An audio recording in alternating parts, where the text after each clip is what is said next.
যারা যারা আছেন সবাই কিন্তু কমেন্টস করবেন, হ্যাঁ। আমি যখনই বলবো হচ্ছে যে তখনই একটু দ্রুত কমেন্টস করে ফেলবেন, যার ফলে আমি বুঝতে পারবো যে আসলে আপনারা বুঝতে পারছেন কিনা। ওকে। দেরি করলে আসলে আমার 1 ঘন্টার মধ্যে মানে আমি সর্বোচ্চ 1 ঘন্টা করে ক্লাস নিব। মানে লং টাইম যদি ক্লাস নিই তাহলে দেখা যাচ্ছে ক্লাসে মনোযোগ থাকে না, হ্যাঁ। যার ফলে হচ্ছে যে আপনার চেষ্টা করছি অল্প সময়ের মধ্যে যেন বেশি আউটপুট আসে, সেই জন্য আমি সেভাবে ক্লাসটা নিচ্ছি। ওকে। তো লাস্ট ক্লাসে হচ্ছে যে যেটা আমি দেখিয়েছিলাম, যেহেতু কারো কোনো কমেন্টস দেখতে পাচ্ছি না যে আসলে আহ, কারো বুঝতে সমস্যা নেই আশা করি। যদি বুঝতে সমস্যা হয় তাহলে অবশ্যই লিখবেন যে বুঝতে পারেন নাই, তাহলে সেই জিনিসটা আমি আলোচনা করব। ওকে। আর অবশ্যই প্রত্যেকটা ক্লাসের ভিডিওগুলো দেখে তারপরে এসে আমাকে কোশ্চেন করবেন। ঠিক আছে, যদি ক্লাসের ভিডিওগুলো না দেখে এসে কোশ্চেন করেন তাহলে বাকি যারা আছে, যারা হচ্ছে যে ভিডিওগুলো দেখে ক্লাসে আসবে, হ্যাঁ, তাদের জন্য একটু মানে লেট হয়ে মানে দেরি হয়ে যাবে। দেরি হয়ে যাবে বলতে তাদেরকে আবার প্রথম থেকে দেখাতে হবে, হয়তোবা তারা জানে, ঠিক আছে, দেখা যাচ্ছে যে আপনি জানেন না, সেজন্য ক্লাসের ভিডিওগুলো দেখলে একবারে ক্লিয়ার হয়ে যাবে। আর আজকে আমি লাস্ট ক্লাসের কিছু জিনিসগুলো রিক্যাপ করব, আর একটা এক্সাম্পলের সাথে কাজ করব, যাতে আপনার ওই লাস্ট ক্লাসে যে সেল রেফারেন্সে যে যেগুলো দেখিয়েছিলাম সেটা যেন ক্লিয়ার হয়ে যায় আরো, হ্যাঁ। ঠিক আছে, আমরা আজকে শুরু করি। লাস্ট ক্লাসে আমরা যেটা দেখেছিলাম সেটা হচ্ছে এক্সেল সেল রেফারেন্স। ওকে। তো সেল রেফারেন্স নিয়ে আমি লাস্ট ক্লাসের স্লাইডটা আমি একটু রিক্যাপ করছি আবার। সেল রেফারেন্স হচ্ছে যে আমাদের শেখার আগে আমাদের কয়টা জিনিস মাথায় রাখতে হবে, সেটা হচ্ছে রো নাম্বার সবসময় হচ্ছে যে সংখ্যা দিয়ে থাকে, কলাম নাম হচ্ছে যে সবসময় অ্যালফাবেটিক লেটারে থাকে, আর পজিশন কোনো ফিক্সড করার জন্য আমরা ডলার সাইন ইউজ করব। ঠিক আছে, এই তিনটা হচ্ছে যে সেল রেফারেন্সের ক্ষেত্রে আপাতত মনে রাখেন। পরবর্তীতে যখন আপনি আরো অ্যাডভান্স লেভেলে যাবেন তখন এই জিনিসগুলো আর মনে রাখা প্রয়োজন পড়বে না, ঠিক আছে। মানে এগুলো হচ্ছে যে আপনাদের বোঝার সুবিধার্থে আমি এইভাবে করেছি। আর কলাম নেম যদি ফিক্স করতে চাই তাহলে কলাম নেম কি লেটারে থাকে? অ্যালফাবেটিক লেটারে। তো সেই অ্যালফাবেটিক লেটারের সামনে একটা ডলার সাইন আপনি ইউজ করবেন। আর যদি রো যদি ফিক্সড করতে চান তাহলে সেই সংখ্যার আগে ডলার সাইন ইউজ করবেন। রো নাম্বার সবসময় এটা হচ্ছে যে হোল নাম্বার বা একটা ভ্যালু থাকে, সংখ্যা থাকে। রো সবসময় সংখ্যা থাকে আর কলাম সবসময় অ্যালফাবেটিক লেটারে থাকে। ওকে। আর রিলেটিভ রেফারেন্স, সেল রেফারেন্স তিন ধরনের: রিলেটিভ, অ্যাবসলিউট, আর হচ্ছে যে মিক্সড রেফারেন্স। রিলেটিভ হচ্ছে যে কোনো ধরনের ডলার সাইন থাকবে না, মানে কোনো পজিশন ফিক্সড হচ্ছে না, এটা হচ্ছে যে রিলেটিভ রেফারেন্স। এই জিনিসটা কিন্তু খেয়াল রাখতে হবে রিলেটিভের ক্ষেত্রে। তারপরে হচ্ছে যে অ্যাবসলিউট রেফারেন্স। অ্যাবসলিউট হচ্ছে যে কি অবশ্যই ডলার সাইন কলাম, কলাম হচ্ছে যে কলামের নাম সবসময় অ্যালফাবেটিক লেটারে থাকবে, মানে এ, হ্যাঁ, এর আগে ডলার সাইন। আর হচ্ছে যে রো, রো হচ্ছে যে কি সবসময় সংখ্যা, সংখ্যার আগে ডলার সাইন থাকবে। তাহলে রো এবং কলামের সামনে যদি ডলার সাইন থাকে, যদি অ্যালফাবেটিক লেটার এবং সংখ্যার আগে ডলার সাইন থাকে, তাহলে সেটা অ্যাবসলিউট রেফারেন্স। আর মিক্সড হচ্ছে কি হয় কলামের আগে, মানে এখানে অ্যালফাবেটিক লেটারের আগে ডলার সাইন থাকবে কিন্তু দেখেন রো এর সামনে কিন্তু ডলার সাইন নাই, যে কোনো একটার সামনে ডলার সাইন থাকবে, সেটা হচ্ছে যে মিক্সড রেফারেন্স। আর এখানে দেখেন এই এক্সেলের সাথে এক্সেলটা যদি দেখেন, এখানে এক্সেলে দেখেন এ বি সি ডি, এগুলো হচ্ছে যে উপরে যে নামগুলো লেখা আছে এগুলো হচ্ছে যে কলামের নাম, হ্যাঁ। তো এইখানে দেখেন লেফট সাইডে এই যে সেভেন, ই 7 যেটা, হ্যাঁ, ই 7টা হচ্ছে কি, এটা হচ্ছে যে নেম অ্যাক্টিভ সেলের অ্যাড্রেস। এটা এই জায়গাটাকে বলা হয় নেম বক্স, হ্যাঁ। কিসের নাম থাকে? অ্যাক্টিভ সেলের অ্যাড্রেসটা থাকে। বা কোনো আমি যদি রেঞ্জ সিলেক্ট করে দিই সেই রেঞ্জের নামটাও এখানে কিন্তু শো করে, সেগুলো আমরা পরে দেখবো। আপাতত বুঝেন যে অ্যাক্টিভ সেলের অ্যাড্রেসটা এখানে থাকে। তো এই সেল অ্যাড্রেসটা এখানে ই 7 লেখাটা কিভাবে, মানে কিসের উপরে বেস করে এখানে ই 7টা আসছে, সেটা হচ্ছে যে যখন আপনি মাউস দিয়ে এই জায়গাটা আপনি সিলেক্ট করলেন, হ্যাঁ, এই জায়গাটা যখন সিলেক্ট করলেন তখন এই জায়গাটা একটা গ্রিন কালার হয়ে গেল। যখন আমি আবার মাউস দিয়ে যখন আমরা এই পাশে একটা সেলে সিলেক্ট করবো তখন এটা গ্রিন কালার হবে, যেহেতু এটা ইমেজ সেজন্য আমি সিলেক্ট করলে এখন কাজ করবে না। এক্সেল আমি যখন সিলেক্ট করবো তখন এটা দেখাবে। দেখেন এখানে ই 7 দেখাচ্ছে, কারণ হচ্ছে আমি যখন মাউস এখানে সিলেক্ট করেছি তখন হচ্ছে যে এই হচ্ছে যে কলাম ই, এটা হচ্ছে যে ই, এবং এটা হচ্ছে যে 7। এই দেখেন এটা হচ্ছে যে কি ABCDE, তারপর হচ্ছে 7 কিভাবে কাউন্ট করছে, উপর থেকে নিচ বরাবর সে নামবে 7টা রো পর্যন্ত, ঠিক আছে। এই যে উপর থেকে নিচ বরাবর সে 7 রো পর্যন্ত এসেছে। এই দুইটার ইন্টারসেকশন যে পয়েন্টটা সেটা হচ্ছে যে একটা সেলের অ্যাড্রেস। ঠিক আমরা গ্রাফ পেপারে যেভাবে কাজ করতাম এটা ঠিক সেভাবেই কাজ করছে। তো এই সেল অ্যাড্রেসটাই হচ্ছে যে আপনার কি অ্যাক্টিভ সেল অ্যাড্রেস। মাউস দিয়ে যেটা সিলেক্ট করবো সেটাই হচ্ছে যে অ্যাক্টিভ সেল অ্যাড্রেস। আমরা এখানে যাই, এই দেখেন আমরা এখানে যখন মাউস দিয়ে যখন আমরা সিলেক্ট করছি এই জায়গাটা দেখবেন এখানে লেফট সাইডে,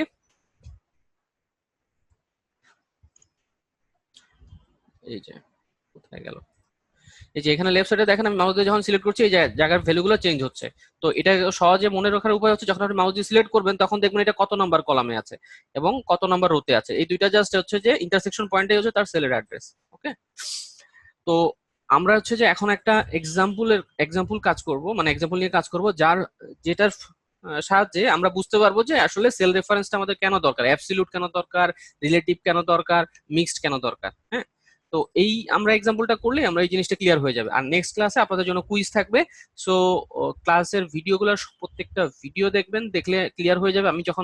আমি একটা কাজ করতে দিব, সেটা আপনি কত ভালোভাবে করতে পারছেন সেটার উপর আমি মার্কিং করব। ঠিক আছে? তো তার আগে আমি ইয়া দেখিয়ে দিই, এক্সেল একটা শর্টকাট আমরা একটু জেনে নিই।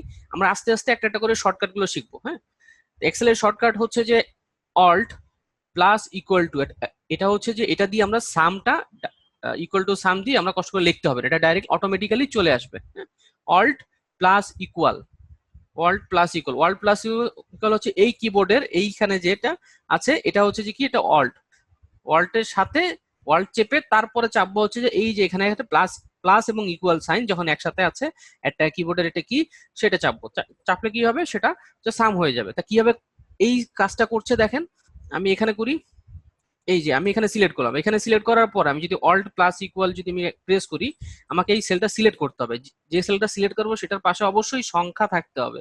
যদি সংখ্যা না থাকে, কোনো যদি টেক্সট থাকে, টেক্সট মানে কোনো লেখা থাকে, তাহলে কিন্তু কাজ করবে না।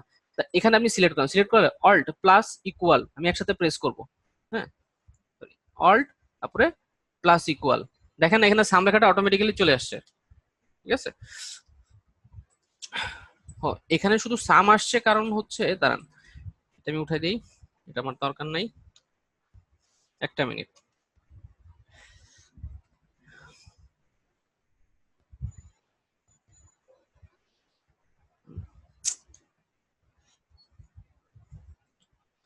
একটু সময় নিচ্ছি।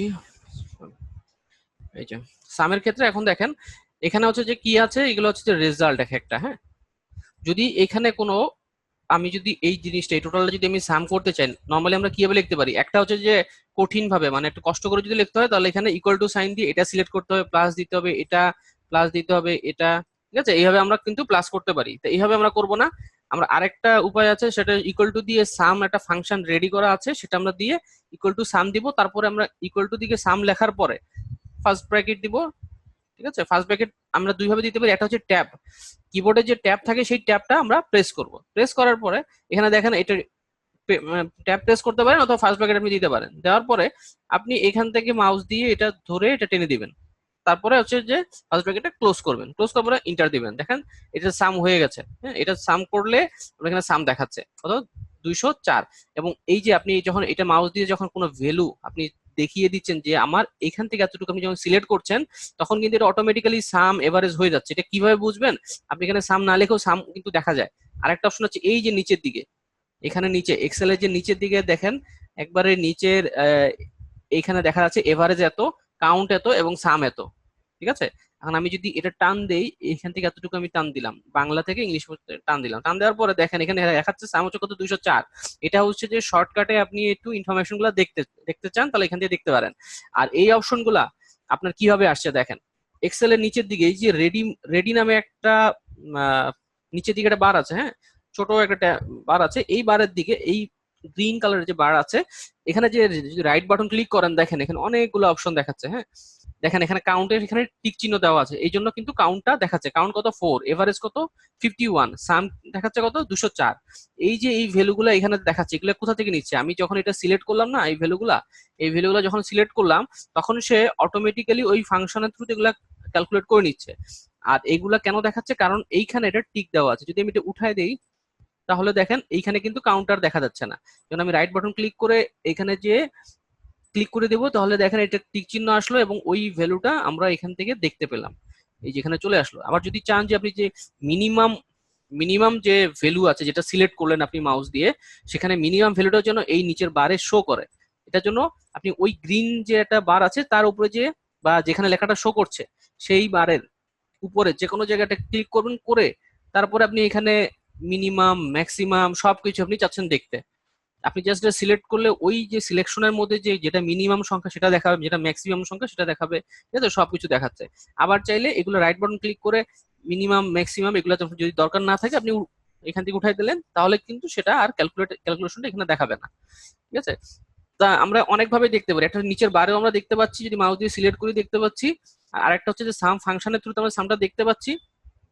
আর অল্ট প্লাস ইকুয়াল টু যেটার কথা বললাম, আমি এখানে ডিলিট করে দিই এটা। অল্ট, আমরা কিবোর্ড থেকে চাপবো, আমরা জাস্ট এখানে যে সিলেক্ট করলাম, যেখানে আমি সাম করতে যাচ্ছি ওয়াল্ট প্লাস ইকুয়াল, যখন একসাথে প্রেস করব তখন সে অটোমেটিক্যালি সিলেক্ট করে নিতে হবে, করে নিবে। হ্যাঁ, সেক্ষেত্রে আমরা মাউস দিয়ে এভাবে টান দিয়ে সিলেক্ট করার দরকার পড়ে না। আর আপনি যদি চান যে আপনি এই টোটালটা মানে এই বরাবর এগুলো এগুলো সিলেক্ট করবে, এটা সিলেক্ট করবে, এটাও সাম করবে, এটাও সাম, সিলেক্ট করবে তারপরে সাম করবে, মানে এখানে দেখাতে যাচ্ছেন একবারে করতে যাচ্ছেন অল্ট প্লাস ইকুয়াল। ঠিক আছে, প্লাস ইকুয়াল করার সাথে সাথে দেখেন সবগুলো কিন্তু সাম করে এখানে দেখাই দিচ্ছে, দেখেন এখানে সাম লেখা আছে। ঠিক আছে, এবং এই যে সামটা ঠিকভাবে হয়েছে কিনা আপনি কয়েকভাবে চেক করতে পারেন। সেটা হচ্ছে যে আপনি মাউস দিয়ে এখানে যখন একটা ফর্মুলা চলে আসে, প্রত্যেকটা সেলের মধ্যে যে ফর্মুলা থাকে সেই ফর্মুলাগুলো কোথায় দেখায়, সেই ফর্মুলাগুলো দেখা যাচ্ছে ফর্মুলা বার। ফর্মুলা বার কোনটা, এটা হচ্ছে যে ফর্মুলা বার। হ্যাঁ, এই ফর্মুলা বারে দেখেন আপনি যখন ক্লিক করলেন তখন দেখেন একটা গ্রিন ব্লু কালারের একটা এরিয়া এসে সিলেক্ট করেছে। তার মানে হচ্ছে যে ব্লু কালারের যে এরিয়া, এখানে কি লেখা, I4 ক্লোন L4, I4 দিয়ে ক্লোন যেটা দেওয়া আছে, মানে I4 থেকে L4 পর্যন্ত সে সাম করেছে। হ্যাঁ, আই হচ্ছে যে কি, আই হচ্ছে যে সেল কলাম নাম, তারপরে হচ্ছে যে 4 হচ্ছে কি কলাম রো নাম্বার। হ্যাঁ, কলাম নেম হচ্ছে I4, এই হচ্ছে যে আই, আর এই হচ্ছে যে তার 4। হ্যাঁ, I4 হচ্ছে যে এই জায়গাটা, আর হচ্ছে যে আপনার L4, L4 হচ্ছে যে কোনটা, এই হচ্ছে যে L, আর এই হচ্ছে যে এই বরাবর হচ্ছে এই জায়গাটা হচ্ছে L4। তা I4 থেকে L4 হচ্ছে যে সে সিলেক্ট করেছে। যখন আমি আবার এটা দেখতে চাই যে এটা কোন জায়গায় কোন সেলটা সে সিলেক্ট করেছে, জাস্ট এখানে সিলেক্ট করে আমরা এখানে মাউস দিয়ে ক্লিক করলাম, দেখেন সে এই জায়গাটা হাইলাইটেড করেছে। ঠিক আছে, তার মানে এটা সে হাইলাইটেড করেছে, মানে সে এই জায়গাটা সিলেক্ট করে সে সাম করেছে। দেখেন এই সামটা খুব ইজিলি কিন্তু আমরা করে নিয়েছি। হ্যাঁ, এখন আমাদের যদি জানা জিনিসটা জানা না থাকে যে এত সহজে একটা সাম, এখানে যদি হাজারটা থাকে আপনার, হ্যাঁ, এখানে এখানে তো নাম করে, এখানে হচ্ছে যে 9 জন, কিন্তু একটা ইউনিভার্সিটি বা একটা স্কুল কলেজে কি আর 9 জন থাকে, সেখানে তো 100 জনও থাকতে পারে। তা আপনি যদি প্রত্যেকটা ফাংশন এইভাবে ইকুয়াল টু দিয়ে সাম লিখে তারপরে ফার্স্ট ব্র্যাকেট দিয়ে এইভাবে টান দিয়ে করেন, তাহলে কিন্তু অনেক সময় লাগবে। হ্যাঁ, যার তার চাইতে বেটার না আপনি হচ্ছে যে টোটাল জিনিসটা সিলেক্ট করবেন, এর বাম পাশে কি আছে ভ্যালুগুলো আছে, তারপরে অল্ট প্লাস ইকুয়াল টু দিবেন, সব অটোমেটিক্যালি সাম হয়ে গেছে। এবং সাম করার পরে আপনার এটা ভেরিফাই করতে হবে যে আসলে আপনি যে সাম করেছেন এটা ঠিক আছে কিনা। ভেরিফাই করার জন্য কি করবেন, আপনি যে যে ভ্যালুগুলো নিয়ে আসলে সাম করতে যাচ্ছেন সেই ভ্যালুগুলোকে আপনি এইভাবে ডান দিয়ে সিলেক্ট করে দেখবেন যে নিচে যে সাম ভ্যালুটা দেখাচ্ছে এবং এর পাশে যে ভ্যালুটা দেখাচ্ছে এটা ঠিক আছে কিনা।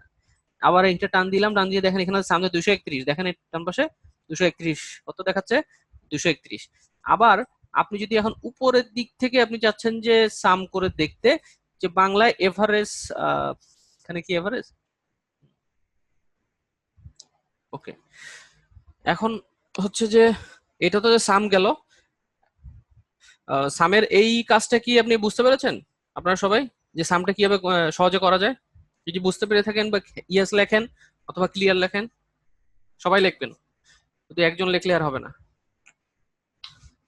ওকে, টিপু ভাই বুঝতে পেরেছেন?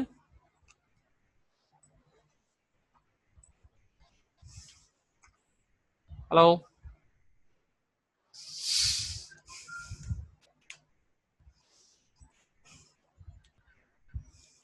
ওকে, ধরে নিলাম আপনারা সবাই এটা বুঝতে পেরেছেন। ওকে, এখন আমি আরেকটা পদ্ধতি দেখাই, সেটা হচ্ছে যে আরেকটা অপশনের থ্রুতে আপনি এই কাজটা আরো ইজিলি করতে পারেন। সেটা হচ্ছে যে কিভাবে, এটা হচ্ছে যে সাম করার একটা শর্টকাট উপায়। এখন আপনি চাচ্ছেন যে আহ, ঠিক আছে, এটা এটা তো সাম করেছি থাক। এখন আমি এখানে এভারেজ করব।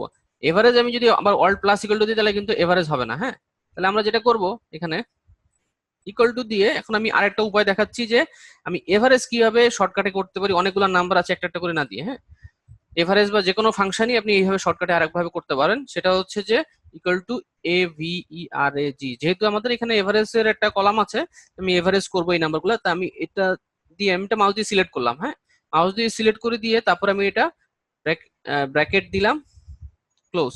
তার মানে এভারেজ একটা ফাংশন যার থ্রুতে আপনি যে নাম্বারগুলো আপনি সিলেক্ট করে দিবেন সেই নাম্বারগুলো সে এভারেজ করবে। ঠিক আছে, তা আমি এখান থেকে চাচ্ছি যে আরিফে যে কয়টা নাম্বার পেয়েছে সেগুলোকে এভারেজ করতে, তা আমি I4 থেকে L4 সিলেক্ট করে দিলাম। ঠিক আছে, আমি কিন্তু আর মানে এই যে সামের এই ভ্যালুটা কিন্তু নিব না, সে কারণ হচ্ছে যে এই কলামে শুধুমাত্র সাম দেখাবে, সে কত টোটাল কত নম্বর পেয়েছে, আর এখানে দেখাচ্ছে যে এভারেজ। ওকে, এই যে এভারেজটা চলে আসলো, এখন আমি চাচ্ছি যে আহ, এখানে নিচের দিকে এই এভারেজ গুলা মানে এই প্রত্যেকটার জন্য যেন এভারেজটা অটোমেটিক্যালি হয়ে যায়। জাস্ট আমি এখানে মাউস দিয়ে সিলেক্ট করবো, সিলেক্ট করার পরে কি করব, এখানে সিলেক্ট করলাম, তো এইখানে দেখেন এই কোনায় একটা ছোট করে একটা বিন্দু দেখা যাচ্ছে,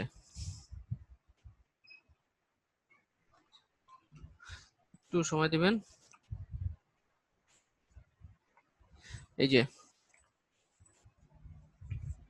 এখানে দেখেন, আমি যখন এই যে এখানে একটা ছোট করে একটা বিন্দু দেখা যাচ্ছে, তা এই বিন্দুতে যদি আপনি ডাবল ক্লিক করেন, এই বিন্দুটা এখানে যখন মাউসটা নিয়ে যাবেন, মাউসের কার্সারটা, তখন এটা প্লাস সাইন হয়ে যাবে। হ্যাঁ, মাউসের কার্সারটা সাইন প্লাস হয়ে যাবে, যখনই প্লাস হয়ে যাবে তখন ডাবল ক্লিক করবেন।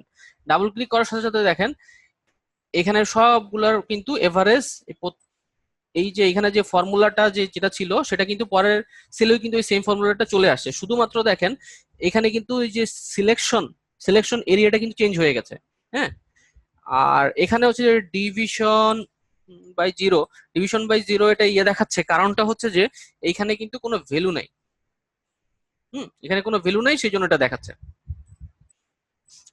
যেহেতু এখানে কোনো ভ্যালু নেই সেজন্য সে এভারেজ করতে পারছে না। কারণ হচ্ছে যে এখানে টোটাল কাউন্ট করেছে সে কয়টা, এখানে টোটাল হচ্ছে যে কত, চারটা, মানে এখানে হচ্ছে 0/4 এরকম কিছু একটা। ডিভিশন বাই জিরো মানে হচ্ছে যে কোনো সংখ্যাকে জিরো ধরে ভাগ করছে, কিন্তু সেখানে সে কোনো কিছু পাচ্ছে না। এটা হচ্ছে যে ডিভিশন বাই জিরো। তো এটা আমি ইগনোর করলাম। জাস্ট দেখেন আমি এখানে কি করছি, এখানে জাস্ট হচ্ছে যে এক ফাংশন লিখে জাস্ট একটা সেলকে সিলেক্ট করে দিলাম, দেওয়ার পরে তারপরে জাস্ট এখানে যে এই যে বিন্দুটা আছে, এখানে যে প্লাস আইকন যখন আসলো মাউসের কাজটা নিয়ে গেলাম, ডাবল ক্লিক করলাম, সে অটোমেটিক্যালি প্রত্যেকটা জায়গায় এভারেজ করে দিল।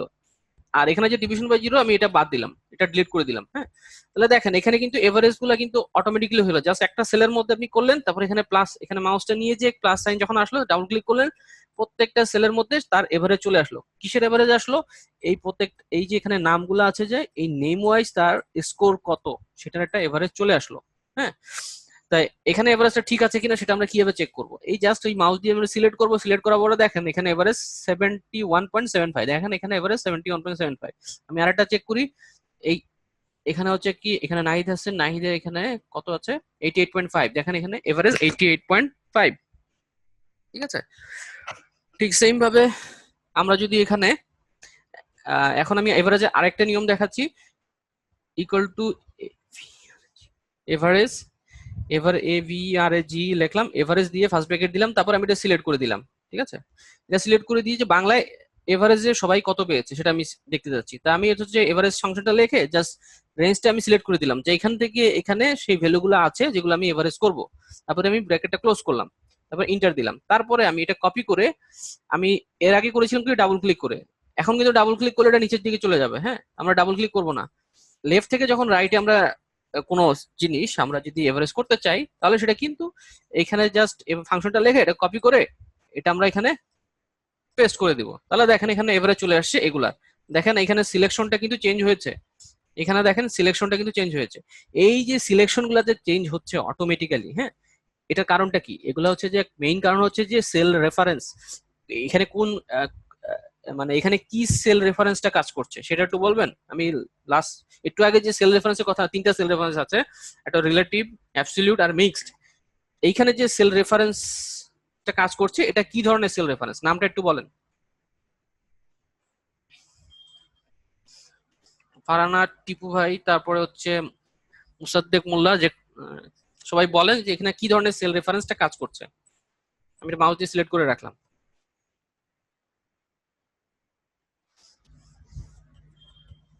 বলে ফেলেন, ভুল করলে সমস্যা নেই, ভুল করলে তো বুঝতে পারবো যে আসলে আপনি ভুল করছেন।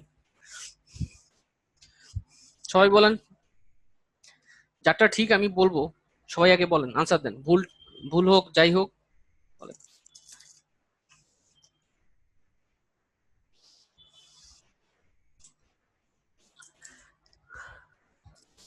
ফারহানা আপনি বলেন।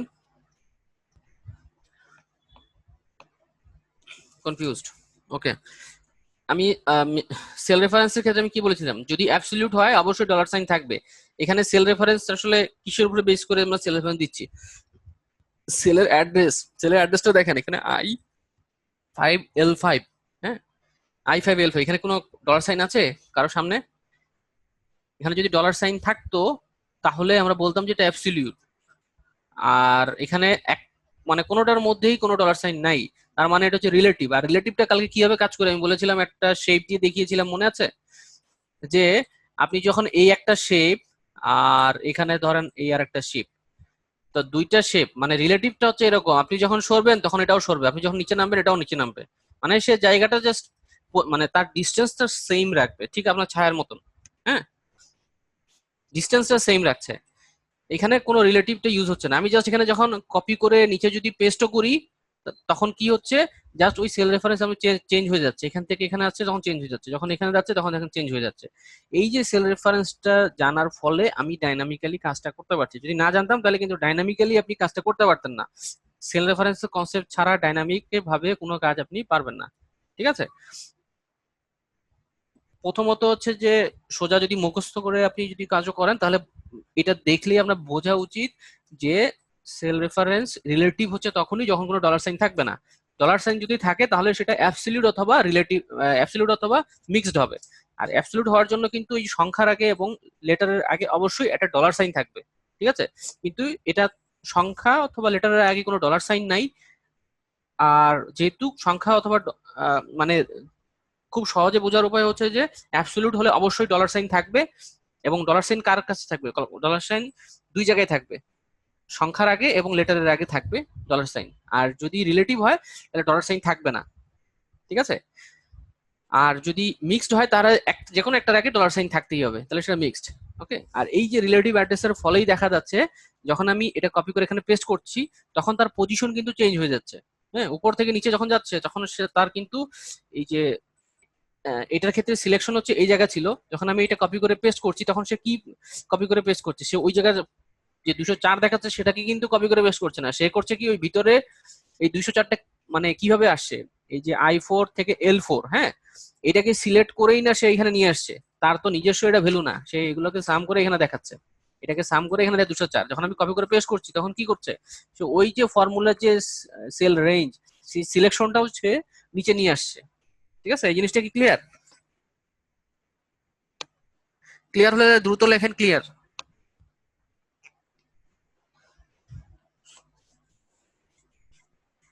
ওকে, আমাদের হাতে আর 3 মিনিট সময় আছে, তারপর আরেকটা সেশন শুরু হবে, সেই যদি কেটে যায় তাহলে সেই সেশনে জয়েন করবেন। ঠিক আছে, আর হচ্ছে যে অল প্লাস ইকুয়ালিটি দিয়ে খুবই ইজিলি আমরা এটা কিন্তু সাম করতে পারি। আবার এভারেজ করার জন্য আমরা কিন্তু কি করছি, এখানে এভারেজটা লিখে বা আমরা যদি সামটাও লিখে যদি এইভাবে কাজ করতাম তাহলে সেটা কাজ করতো। এই যে এখানে সাম লিখলাম, ধরেন আমরা ফাংশনটা এইভাবে লিখে সিলেক্ট করে দিলাম, সাম লিখলাম, তারপর এখানে মাউসটা নিয়ে গেলাম, এখানে ডাবল ক্লিক করলাম, সাম হয়ে গেল অটোমেটিক্যালি। ঠিক আছে, ওই সেম ভাবে আর অল প্লাস ইকুয়াল হচ্ছে যে এই সাম ফাংশনটা অল প্লাস ইকুয়াল টু দিলে অটোমেটিক্যালি সে রেঞ্জটা সিলেক্ট করে দিয়ে দেয়। কিন্তু যদি এখানে এরকম থাকতো যে equal to some equal to 4, দেখি এটা দিলাম, এটা দিলাম হচ্ছে কত 5, এখন দেখি এটা সে কিভাবে সিলেক্ট করে, প্লাস ইকুয়াল। ওকে, না সমস্যা নেই, ঠিক আছে। মানে এখানে আমরা তিন ভাবে শিখলাম। একটা হচ্ছে যে আমরা অল্ট প্লাস ইকুয়াল টু দিয়ে আমরা সামটা করতে পারি, এটা শুধুমাত্র সামের জন্য কাজ করছে এই শর্টকাটটা অল্ট প্লাস ইকুয়াল, কিন্তু অবশ্যই তার পাশে সংখ্যা থাকতে হবে, যদি সংখ্যা না থাকে তাহলে সেটা কাজ করবে না।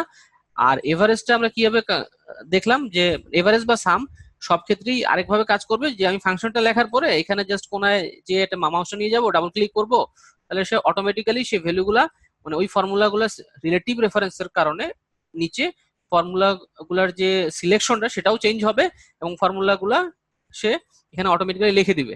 ঠিক আছে, এই এই এই সিস্টেমটা অন্য সবার ক্ষেত্রেই কাজ করবে।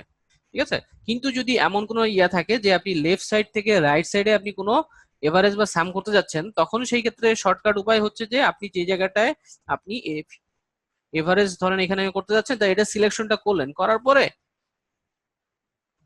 এখানে যদি ডাবল ক্লিক করেন তাহলে নিচের দিকে চলে যাবে। আমি চাচ্ছি যে রাইট সাইডে যেন অটোমেটিক্যালি হয়, তাহলে এখান থেকে আমি জাস্ট কপি, মানে এই সেলটা আমি কপি করলাম, কপি করে তারপরে আমি এই জায়গাটায় জাস্ট আমি পেস্ট করবো কন্ট্রোল ভি দিতে পারি, অথবা মানে এন্টার প্রেস করব, কিবোর্ডে যে এন্টার আছে সেখানে আমি প্রেস করব, তাহলে সে ওই জায়গাটায় সে এটা এই ফর্মুলাগুলো চেঞ্জ করছে, মানে ফর্মুলাগুলো লিখে ফেলেছে। এবং এই যে এখানে ভ্যালুগুলো যে প্রত্যেকটা সেলে চেঞ্জ হচ্ছে কিভাবে, যখন সে সিলেক্ট করছে তখন দেখেন এখানে সিলেকশন হচ্ছে কোনটা, এই সেলটা। যখন আমি এখানে সিলেক্ট করছি দেখেন এটাও চেঞ্জ হয়ে গেছে। কারণ হচ্ছে কি রিলেটিভ রেফারেন্সের কারণে। রিলেটিভ রেফারেন্সের কারণে কি হচ্ছে, দেখেন এখানে K4 K12 ছিল, আর এখানে কি ছিল, এখানে দেখেন J4 J12। মানে এই যে ডাইনামিকলি কাজ করছে এটা হচ্ছে যে রিলেটিভ রেফারেন্সের কারণে। একটু পরেই আর 1 মিনিট আছে, 1 মিনিটের মধ্যে সেশন আউট হয়ে যাবে, আবার লগ ইন করবেন। হ্যাঁ, কন্ট্রোল সি দিয়ে কপি করতে হবে, কন্ট্রোল সি দিয়ে কপি করবেন, অথবা রাইট বাটন ক্লিক করেও কপি করা যায়, তবে ইউজ করবেন শর্টকাট কি দ্রুত কাজ করার জন্য কাজে লাগে। ঠিক আছে। আর 15 সেকেন্ডের মধ্যে আপনারা সেশন আউট হয়ে যাবে, আপনারা জয়েন করবেন নিউ সেশনে।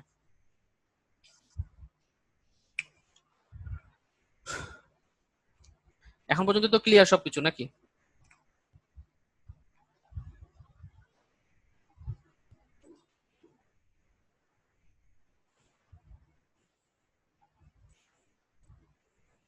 ওকে, এভারেজ